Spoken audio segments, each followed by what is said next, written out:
韓国にはですね、不可逆的で最終の外交の約束というのはないと思った方がいいと思います。この大事なタイミングの時に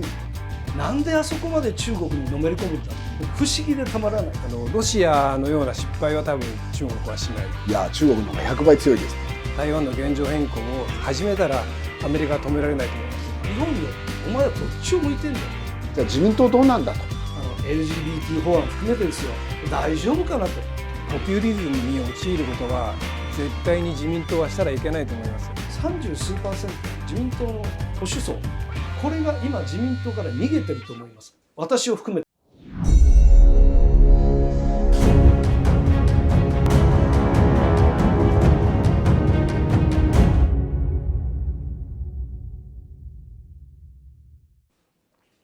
はい、2025年新しくスタートいたします山水会チャンネル始めたいと思います。ここはですね、日本戦略研究フォーラムという市ヶ谷にある場所でございまして、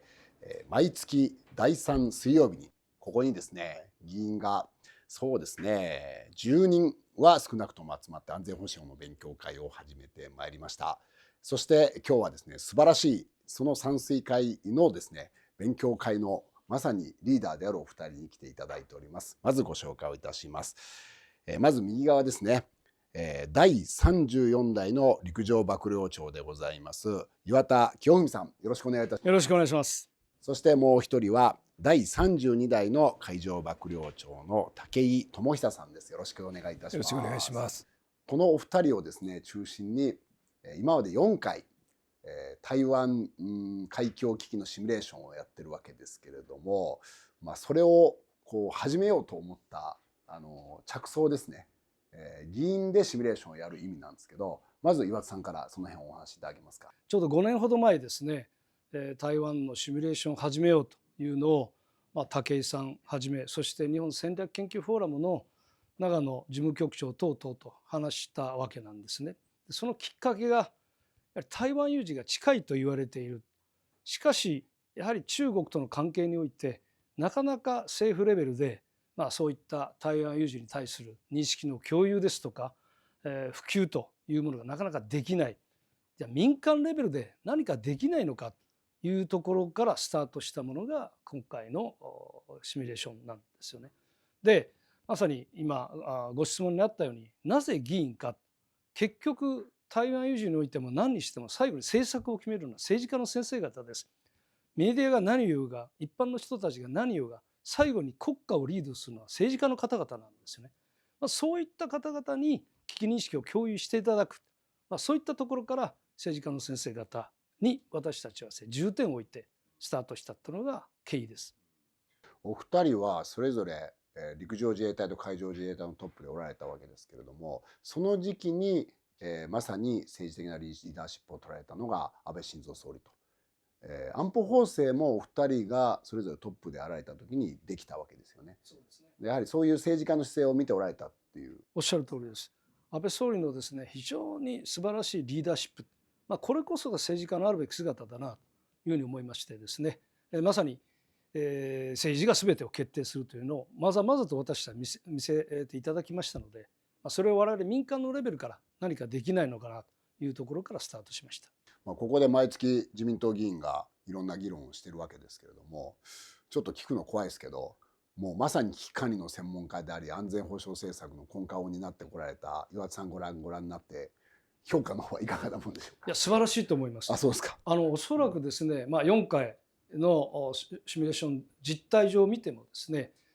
前回も昨年もですね、その前もそうですけども、そのまま閣僚として実際の安保会議の場に持っていっても普通以上のですね素晴らしい判断ができていると思いますので、私はそのまま当時の内閣としてもできるぐらい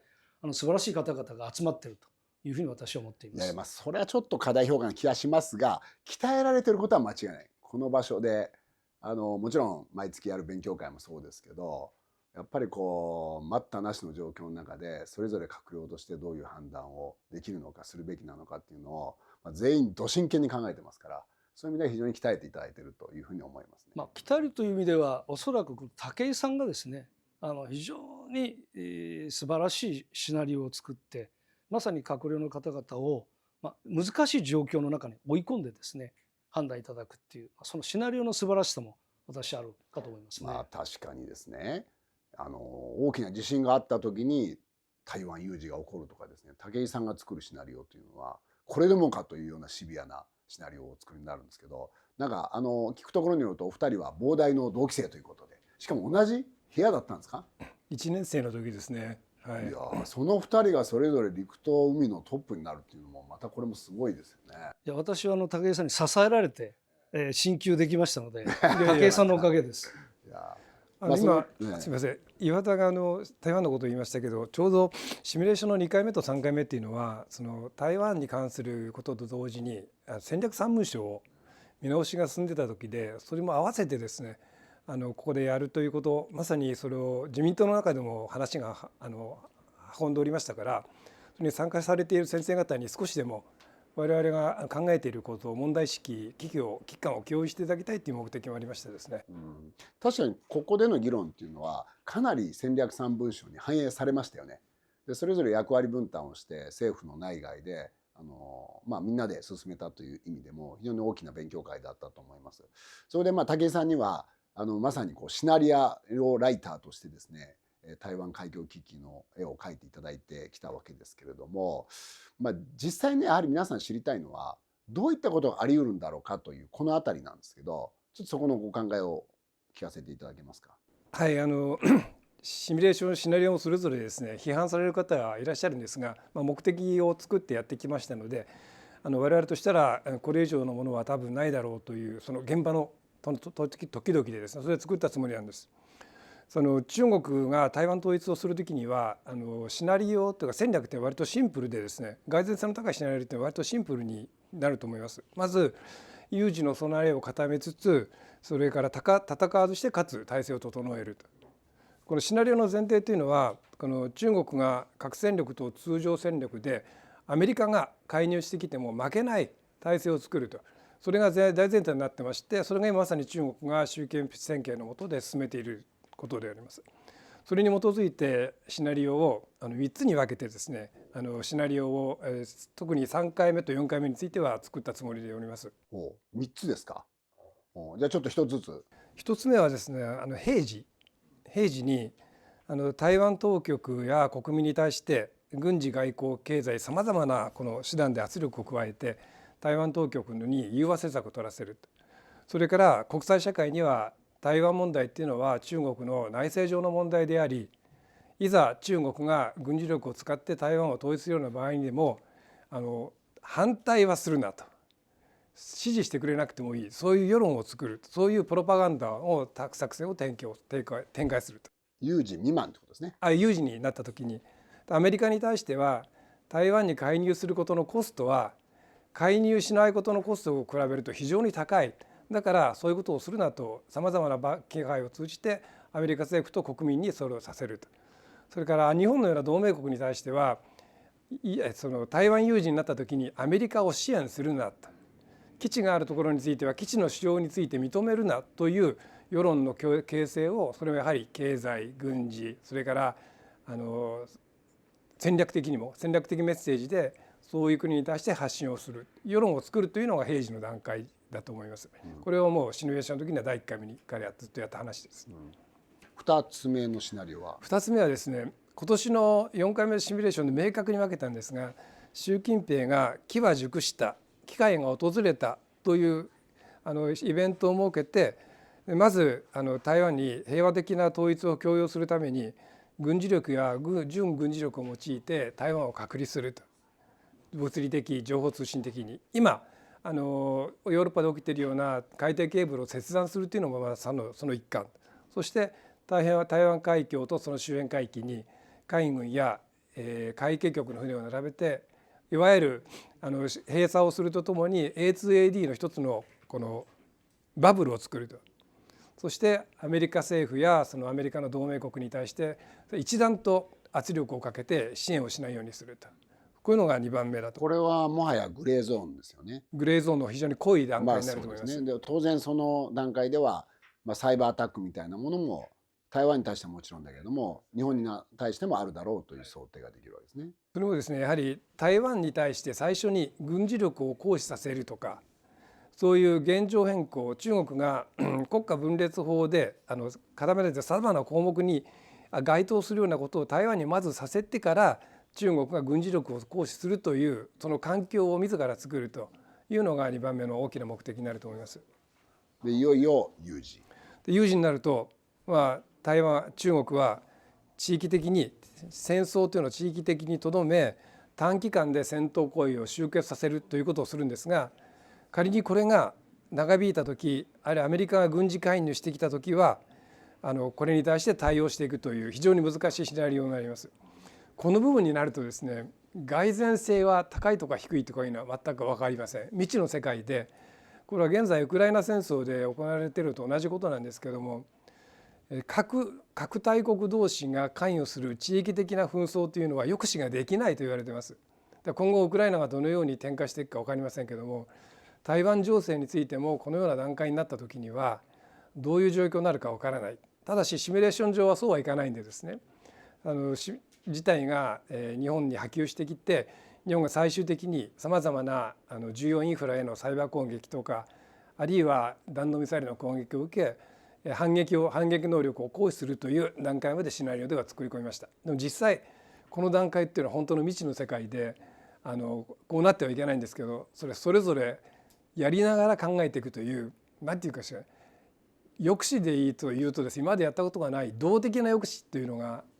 必要になってくると思います。これはまだどの世界もどの国も経験がしたことのない状況になると思います。第3のシナリオに行くとなると、日本にとっては尖閣にも関わってくるし、おそらく先島諸島でも何らかの戦闘が行われる可能性があるというところまで行くわけですから、そうなる前に抑止をするというのは基本戦略ではありますよね。戦略というか防衛戦ではあるんだけれども、でも逆にそれを突破された時にじゃあ何もできないということであれば、逆に抑止もできないでしょうから、その備えも含めてしておくっていうことでシミュレーションをやられているのかなと我々は受け止めてます、ね。そうです。それで先生方に知っていただきたかったのはです、あるいは国民の皆様に知っていただきたかったのは、防衛力というのは必要な能力と意志の力なんです。必要な能力というのは防衛力そのもので、意志の力っていうのは国民の持っている戦うんだとかですね、我々は中国の恫喝には負けないんだというその意志の力を持たなければいけない、この2つが非常に重要だということを知っていただきたかったということがあります。政治家として閣僚をやるので、かなりシビアな判断を4回にわたってそれぞれ迫られてきたわけですけれども、これは岩瀬さんにお伺いしましょうか。実際にそういうことを考えた時に、やっぱり考えておかなければならないのは、台湾とね、きちっとした連携ができる関係ができてるのかって、そこですよね。残念ながらそれはもう正直言ってない現状にあるわけですね。まさにそこなんですよね。このシミュレーションを始めた意義もその付近に一つ起因してまして、当然ながら武井さんも私も現役の時にはまさに台湾の現役の軍人たちと付き合うことは基本的にできなかったわけですね。で、しかしながら実際台湾有事になった時にどのように台湾が考え、そして我々が台湾とどのように連携するかっていうことを具体的に考え始めた時に、もう何でも段取り8分ですよね、危機管理っていうのは。その段取りをどう取るかということについて台湾と実質に連携できてない現状を踏まえると、危機管理上のスタート地点には立ってない。そういう意味でその警鐘を鳴らすという意味でも、政治家の先生方にその問題点を認識してもらうと同時に、実はこの4回ともきちっと全てメディアに公開をしています。なぜこれメディアに公開したかというと、まさに今武井さんがおっしゃったように、防衛能力は国民の意思だ。で、国民の方々にもこの台湾有事における可能性ですとか、どんな状況になるのか、安倍総理は当時、台湾有事は日本有事、それは日米同盟有事だと言いました。じゃあその台湾有事がどのような日本有事になるかということをシミュレーションを通じて具体的に国民の皆様にも認識していただきたかった。その上で国民の意思としてもっと政治に対して台湾としっかり連携するべきだという声も上げていただきたかったというところがこのシミュレーションですね、スタートしたきっかけでもあります。シミュレーションの中でですね、小規模の核を中国が使うっていうシナリオなんかも含まれていてですね、そういう事態を受けてシミュレーションの中でですよ、内閣としては米国の核の持ち込みを認めるみたいな議論もやったじゃないですか。であれをやりながら、いやこれは相当ちょっと叩かれるかなって我々構えたんだけど、実はそういう声っていうのはメディアからほとんどなかった。つまり我々が想像している以上に国民、そしてそれを映し出すマスコミもやっぱりこれ考えとかないとダメだぞっていう、もはやそういうところまで来てる。ある意味ですね、そういったリアルな部分っていうのは国民の意識の方が大変失礼ですけども政治よりも私は先を行ってる気がするんですよね。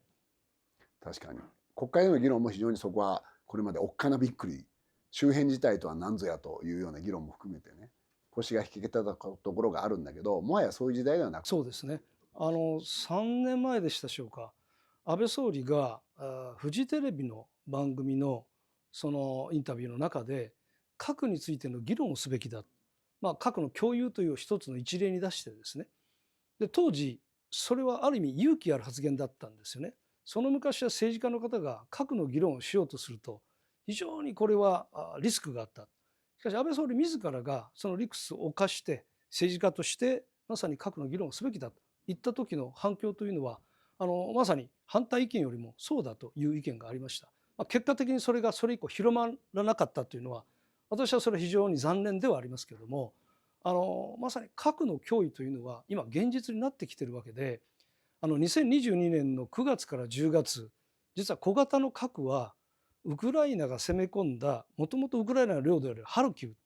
キウ州に反撃をしたウクライナ軍に対してロシア軍が使う核攻撃をですね使う可能性が 50% あったと言われています。そういう環境がですね今後中国が台湾侵攻したときに台湾に対して日本に対して小型の核を使う可能性というのは否定できないんですよね。そういった状況を踏まえたときになんで日本は核の議論をしないんですかというところ、多分一般の方々の方が常識的に持ってる気がするんです。そのあたりは一番の責任は、言うまでもなく政治にあるし、あとは政府全体にもあると思うんですけども、武井さんにお伺いしたいのは、ちょうど後ろに市ヶ谷の防衛省そのものがあるわけですね。あそこは政府組も多く勤務していて、まさに統合幕僚幹部がある場所でもあるんだけども、政府組の中にもやっぱりそれをしっかり考えないかんっていう雰囲気が出てきてるんですか。おそらく武井さんが海幕長やってられた時代と今もまた状況は変わってきてると思うんですけど。おそらく今核の復権っていうのが国際政治学者やあるいは核問題の専門家の中で議論されてますけども、これが議論されるようになったのはやはり2020年代が21年ぐらいの時にロシアが核のドクトリンを変えた時からですよね。多分これ3つの側面があると思うんですが、一つがロシアやアメリカのような核大国ではないその他の国も核を持つようになってきた、核が拡散してきている、北朝鮮も含めて。で2つ目はロシアがウクライナでやっているように地域的に限定されたところで通常戦略と同じように核兵器を使うというドクトリンをロシアが持ってきていると。で3つ目は今までの核と同様にですね、サイバーとかあるいは電磁波とか新しい領域、心理戦も含めて核の抑止というのがもう少し統合的に考えなければいけなくなったというこういうのが明らかになったのがこの数年の話でですね、防衛省の中ではもちろん検討がされてましたし、その向こうにある防衛研究所でもこの検討はされてたんですが、それを政治に対して共有ができてなかったんだと思います。おそらく国民の皆さんはウクライナ戦争を見て国民賢いですから、これが瞬時に分かったんじゃないかと思うんですね。メディアの報道もありましたし、そういうことでこの数年変わってきたこの核の抑止の話がより現実のものとして出てきましたので、シミュレーションの中でも核の話を取り上げても国民の反発もありませんでしたし、メディアも好意的に取り上げてくれたんだと思います。武井シナリオはその意味では世論の喚起という意味では非常に利益を得たものだったのかなという。もうビクビクしながらシミュラリオはこっちも結構ビクビクしながらやってました。やっぱりさすがにここはクローズドにした方がいいんじゃないかとかね、そんな話もしてたんですけど、ちょうどシナリオをですねやったそのシミュレーションの日は当時広島において岸田総理がですね、その式典に出席したその日でしたから、まあそうですね。まあいろんなものを乗り越えて、まあ、シミュレーションそのものも進化してきたということだと思います。さっき武井さんがおっしゃったですね、やはりロシアのウクライナ侵攻っていうのは安全保障の認識を大きく変えたと。NATO も含めた同盟の意味みたいなものももう一度非常に問いかけることになったし、核というものが現実的なシナリオにもなり得るという時代にも入ったと。でその中でトランプ 2.0 ということになるわけですね。まあ、これはちょっと岩田さんにお伺いしたいんですけど、いよいよトランプ大統領就任ということになるわけですけどね。まずこのウクライナとロシアのこの戦争状態がどうなるか、そこをまずお話し。一言で言うと、この停戦協議は長引くというふうに思います。今戦場はどちらが有利かというとロシアが有利なんです。おそらくロシアは慌てる必要がないんですよね。少なくとも1年以上はロシアはまだ戦います。もちろん昨年1年間でロシアの将兵は42万人、いわゆる死傷しているわけです。これはウクライナの発表ですけども。でメドベージェフはですね、ロシアのメドベージェフ元大統領はですね、昨年1年間で44万人を徴兵したと。だから1年間で40万人以上を死傷させながらもまだまだ続けられる。人も物も大砲の弾とかですね、ミサイルとかドローンというのは北朝鮮や中国やイランが助けてますので、したがってそのロシアは慌てる必要がないんです。でプーチン大統領が去年6月14日に明言したのは、停戦条件は2つあると。一つは今このロシア軍が攻め込んでいる東部と南部の4つの州、これは実際4つの州全体の中でまだ8割方しかですね全部占領してないんですけども、残りの部分も含めて4州からウクライナが全部撤退しろと。それがまず一つだと。それからもう一つは NATO に、ウクライナは絶対加盟するなと。この2つを突きつけてるんですよね。でこの2つというのはゼレンスキー大統領からするとありえないことであって、でマクロン大統領とそれからゼレンスキーとトランプ大統領が12月7日に三者会談やっています。その席上でもあったようですけども、ゼレンスキー大統領は今取られてる4州の中の多分8割方です。ここはもうしょうがないと。いずれ外交で取り返すと。しかしながらいずれ NATO に入るということをしっかり保証してくれと。これが条件だと言ってるんですね。だから2つの両大統領の思惑というのは全くずれてるわけで、これをトランプ大統領が選挙戦の時ですね、まさにその24時間で解決すると言いましたけども、結局つい最近24時間が無理だということを分かって、半年かなと言ってると。でその調停に入ろうとしているロシア・ウクライナのですね、停戦のですね、担当特使の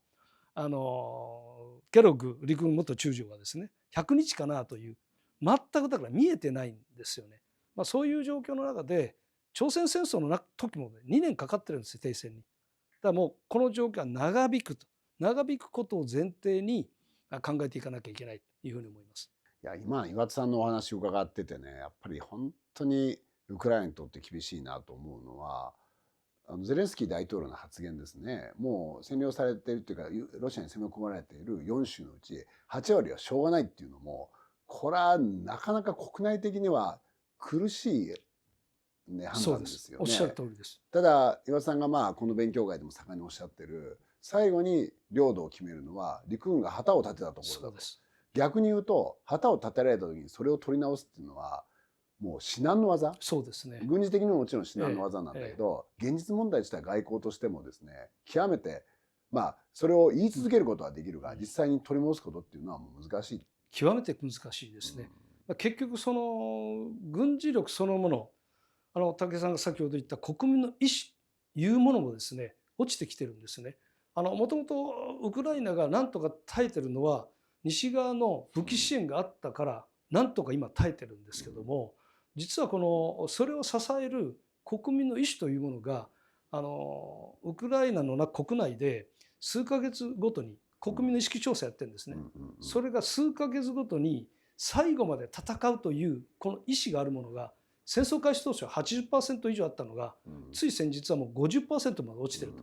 諦めてもいいというのが戦争開始当初はあまりいなかったのが、先日でも 38% まで上がってきてる。国民の戦う意識も落ちてきている。うんもうだからもう取り返すことは無理だということをゼレンスキー大統領も現実としても受け止めた上で、もうしょうがないと、今のところはと。でもこれ以上はもう持ちこたえるし、そのためには NATO に入れてもらう。NATO が無理であればそれに代わる担保をくれというのがゼレンスキーなんですけども、それはもうプーチン大統領から見るとそれは逆にあり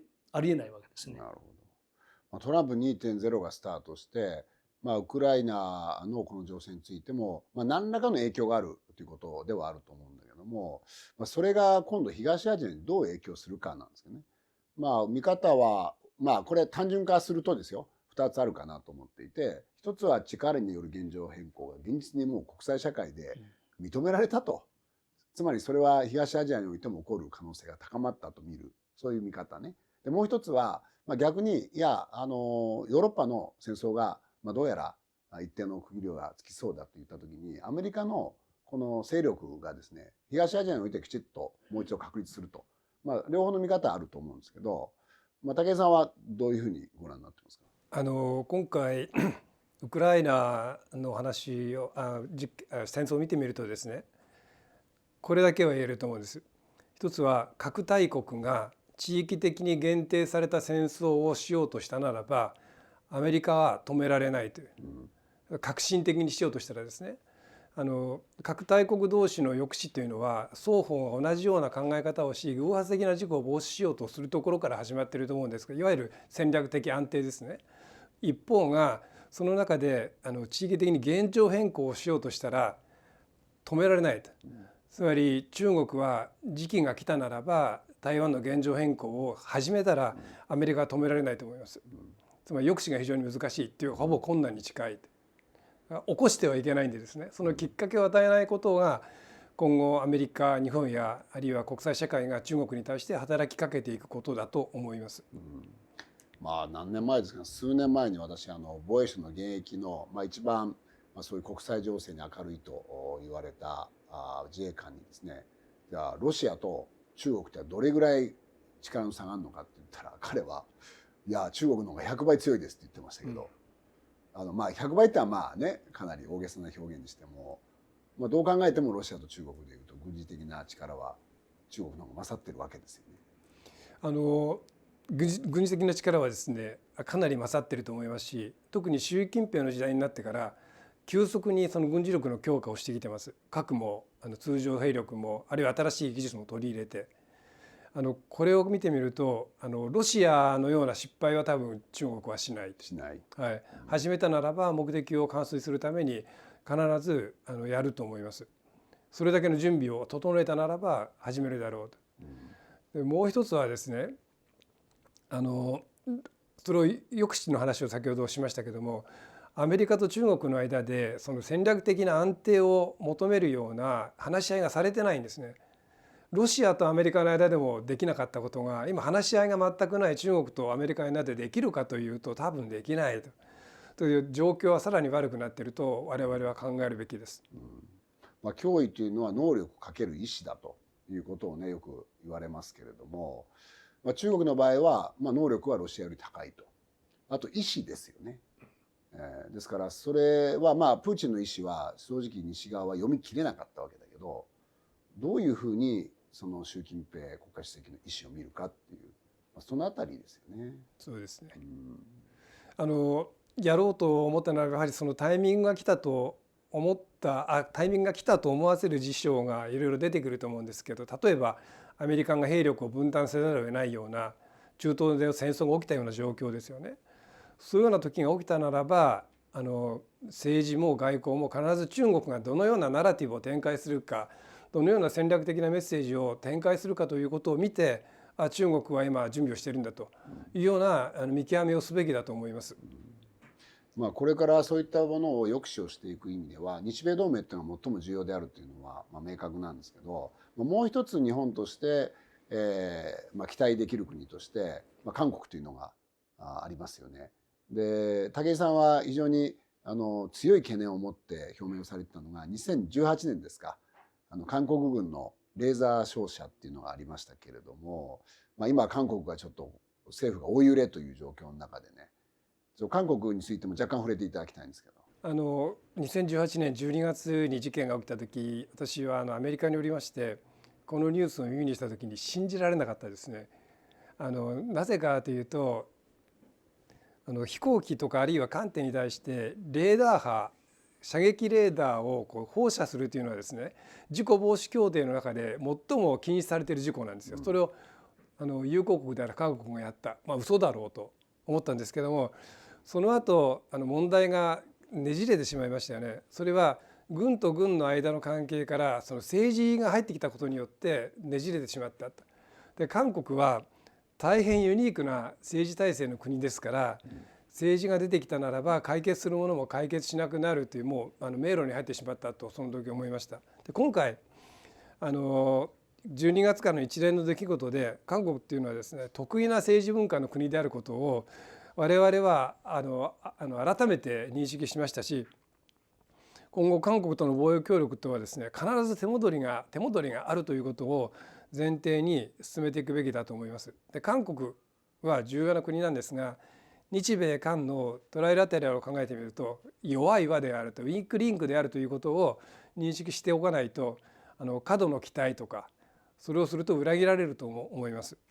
それぐらいシビアに見ておいた方がいい。シビアにそ見た方がいいと思います。れより良ければ、それは期待よりも良かったという、そうですね、これぐらいの見方です。特に外交上、もう安倍総理が一番苦労されてですね、慰安婦の合意をされたんですけども、曲げてはいけないものを曲げてですね、はっきり言って、その時に韓国との間で外交の約束ですよ、外交約束が不可逆的で最終的な約束をしたんですけど、それが国内政治の都合で解釈の変更があり反故にされたという、それが韓国の法治国家、いわゆる法治国家の韓国の法治主義だということを考えてみると、レーダーの照射の件で韓国との間一応それは棚上げしてですね、現状の安全保障の関係を強化していきましょうということでしたことは、多分日本の政治としては間違いでなかったと思います。おそらくそこで解決を目指していたならば、次政権が変わった時にまたひっくり返されるという、韓国にはですね、不可逆的で最終の外交の何でしょうか、約束というのはないと思った方がいいと思います。これ強い表現ですけど、韓国の今後はどうなるかっていうのはなおさら分かりにくくなっていることを考えると、なおさらね、当然日米同盟ということになるわけですけれども、石破総理がおそらく2月の上旬には訪米ということで、トランプ大統領正式に就任をした後に会うということになるわけですね。岩田さんが石破政権をどう見ているかと、特に外交ですね。もうそこは非常にはっきり言って心配ですね。ここのところの外交のですね、日程等々を見ると、今トランプ大統領もう就任間近なんですよね。で、トランプ大統領のこの考え方、いわゆる思想の原点といいますか、根源というものがアメリカ第一主義で、もう自国の問題に集中をしたいと。したがって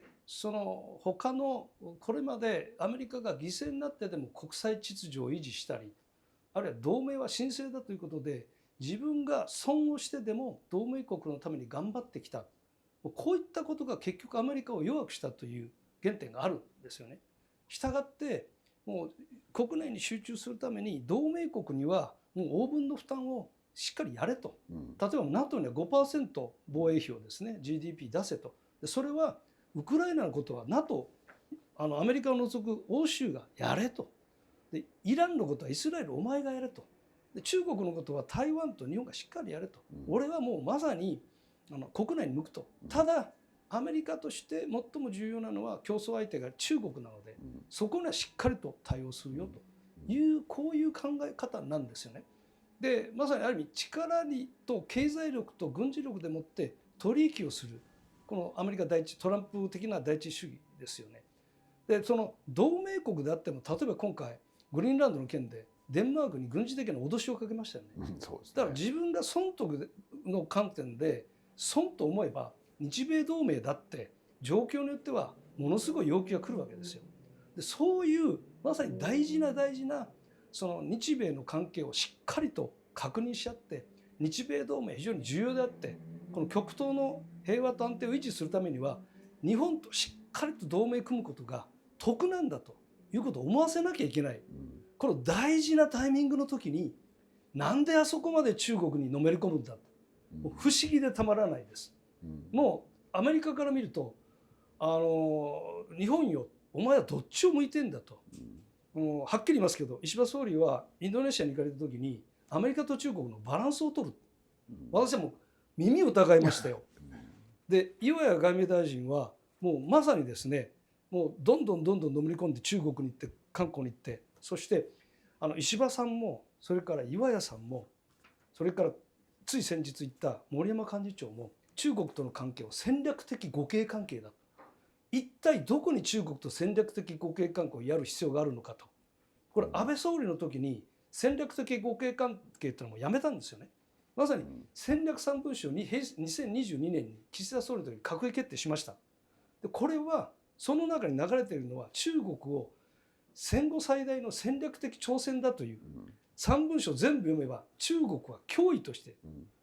対応しているわけで、そのためにしっかりと日本は安全保障上全ての力を集約をして中国を抑止すると、そういう対象国に対して一体戦略的互恵関係というのがどのように築けるのかと、私は不思議でたまらないです。今は100歩譲ってもですよ、中国といわゆるお話をするっていうのは分かります。でも今じゃないだろうと。ましてやあれだけ二階幹事長が行き、元幹事長が行き、そしてその岩屋大臣が行き、ですね、森山幹事長が行き、あれだけ中国にまさに徴候外交をやってですよ、福島の処理水の話、それからアステラ製薬の人質の話、それからそのブイの話ですよ、尖閣諸島沖にあるブイ、それから与那国沖にあるブイ、何にも解決してないじゃないですか。なんで行くんだと。しっかり中国に日本に対してこうやるからしっかり対応しようじゃないかって言うんなら分かるんですけども、何度も言って、そして何も解決しない。でアメリカからこれおそらく必ずバッシングきますよ。どっちを見てんだと。アメリカと中国とのバランスってどういうことだと。非常にまずい外交をやってると、私は強くあれですね、問題意識を持ってます。外務省としては、習近平政権としてはトランプ大統領を誕生した後の米中は結構難しいと、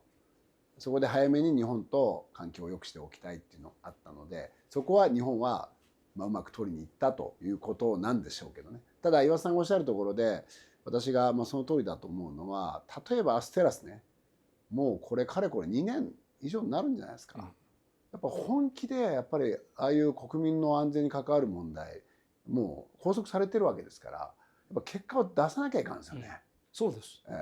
でその上でのディールだというところは本当にしっかりやらないと、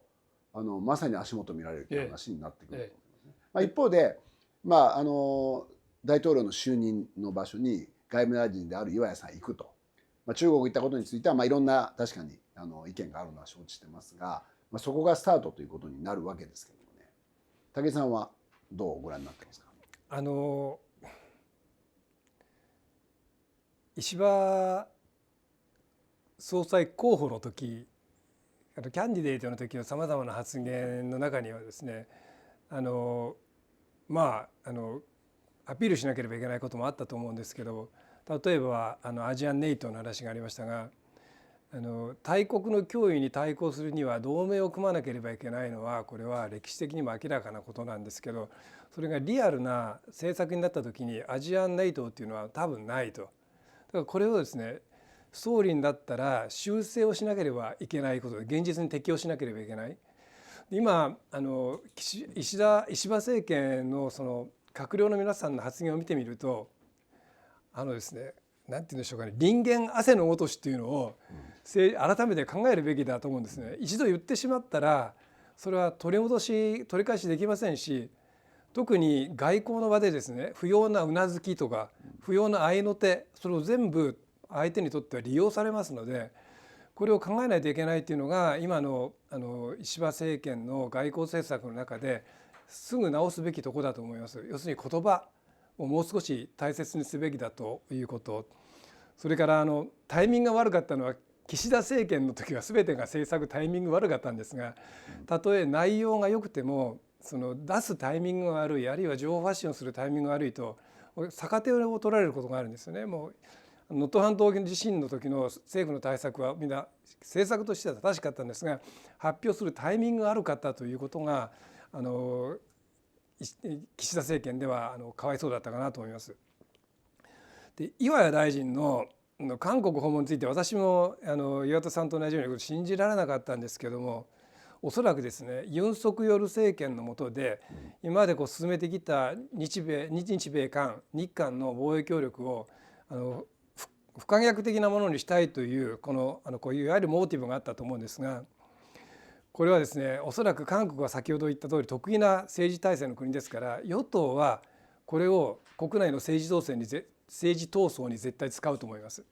で、これをすると野党は反発するでしょうし、仮に次の大統領がですね、野党共に民主党側なんか出た時には必ずそれを逆手取られるんですね。あの時はお前はそう言っただろ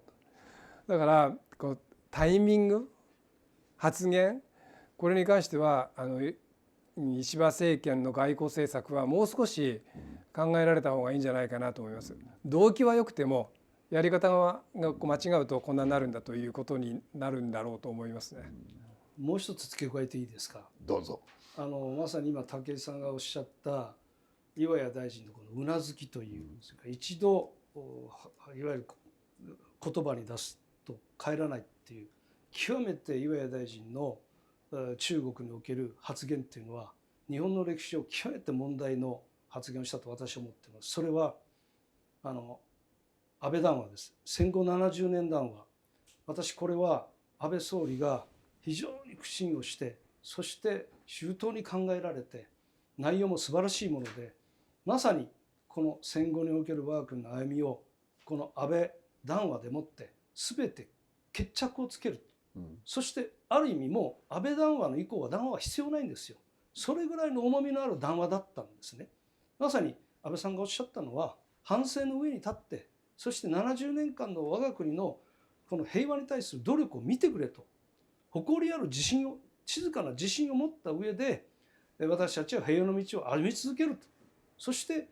もういわゆる謝罪外交というものをもう子や孫の時代にはさせないと。そこの思いは安倍総理は本当に強かったですね。そういう意味でもこれは談話としては、戦後の談話としてはこれで終わりなんですよ。ところが岩屋大臣は中国に行って、そして中国側のその村山談話、河野談話、これについて向こうに引き出させて、そしてこれは尊重することかと聞かれた時にそうだと言っちゃったんですよね。だから石破政権というのはそういう認識があるんだというふうに誤解されたわけです。私はもう仮にないと思いますが、もし石破政権として戦後80年を談話出すということの動きがあるんであれば、私は断固として反対したいというふうに思っています。よくわかりました。安倍総理の思いをしっかり受け止めた上でこの80年を迎えないと、また歴史を戻すことになる。歴史を振り戻す。わかりました。石破政権に対してお二人が厳しいご意見を持っておられるのはよくわかりましたので、我々も肝に銘じてね、修正が必要なところについてはしっかり動いていかなければならないと思うんですが、最後に一言ずつ、じゃあ自民党どうなんだと、これについてね、ちょっと気合を入れていただきたいと思うんですよね。つまり自民党がこの政権を担い続ける意味って何かって考えた時に、まさにこの山水館に参加している長嶋さんと私は長い旅をしてここにたどり着いたわけですけど、最大の理由は安全保障にあったわけですよ。これは野党では実現は難しいということで、ここにたどり着いて一緒にこうやってねシミュレーションなんかもやらせていただいてるんですけど、自民党そのものに対する期待、さらには改善点も含めてですね、一言ずつ最後にいただきたいと思うんですが、まず武井さんから。ですね、ポピュリズムに陥ることは絶対に自民党はしたらいけないと思います。保守というのはポピュリズムに陥ったならばもう保守じゃなくなると私は思うんですけども、そうどんどん政策を国益と違ったものに取らざるを得なくなっていくような今の野党のやり方は次の参院選で勝利しようとですね、あるいはそのような政治的に主導を取ろうとしてポピュリズムを利用していくというのはこれは間違ってますから、自民党はぜひそれに乗らないで本来の保守政党として目指すべきところを追求していていただきたいと思います。で最後に岩田さんお願いします。全く同じでですね、私も長い間政党は自民党しかないと思ってきましたし、それは要は安全保障に対してぶれないんですよね。もちろん党内で幅はあります。幅はありますけども、安全保障に対してまさにぶれずに本当にこの日本の国の安全というものをしっかり考えてきていただいたと。だからこそこのシミュレーションもですね、2回目以降はまさに自民党の議員の方しか以外は絶対に入っていただかない。当初ありましたよね、はい、超党派でやろうって。で超党派で岩田さんがバシンとそれじゃダメだと、自民党だとおっしゃった、でも1回目は細野さんとか長嶋さんとかまさに安全保障に対して全く同じお考えだったのでお願いしたんですけども、当時無所属そうそう無所属でした。まさにそういうですね、安定感のある安全保障に対してぶれない自民党であったにもかかわらず、だんだんですね、武井さんが言うようにポピュリズムに入ってきて、LGBT 法案含めてですよ、大丈夫かなと、この国の根幹をですね揺るがすようなその時代の中にふーっと入ってしまうというふうな流れになってきたときに、私は非常にですね今不安になってきて、多分保守本流と言われる30数%の自民党の保守層、これが今自民党から逃げてると思います。私を含めてはっきり言います。だからこれがですね元に戻るためには、本来の保守本流の自民党としてのぶれない安全保障に対するこの国の形というものをしっかりと認識した政党に戻ってきていただければ、7月の参議院選挙も戻るんではないか、今の状態ですと私は非常に厳しいと、本当に辛口申し上げます。私は期待してるんです。戻ってきてほしいんです。だからこそ先も石破政権に対して厳しいことを言いましたけども、多分私が言ってるっていうことを言ってる内容っていうのは、自民党をずっと支え続けた30数%以上の保守本流の方々と多分同じ気持ちだと思います。ぜひ帰ってきてほしいというふうに思っています。早く皇室の問題については、政府として方針を決められるべきだと思います。これは待ったなしの問題だと思いますし、これはやはり保守である自民党がどのように考えるかということで世論なりあるいは政治をリードしていっていただきたいと心から思っております。安全保障と皇室のさまざまな課題、加えて憲法でしょうね、このあたりは自民党しかできないと思います。そういう、そして自民党も逃げている核の議論、ぜひやっていただきたい。お二人から自民党に対する叱咤激励厳しくいただいたところで第1回目を締めたいと思います。山水会チャンネルではこうした硬派な中身をできるだけ皆さんにですねズバンと心に届くようなそういうですね放送を心がけていきたいというふうに思っておりますので、ぜひとも皆さんにチャンネル登録をお願いいたします。それでは岩田さん、武井さん、今日はありがとうございました。ありがとうございました。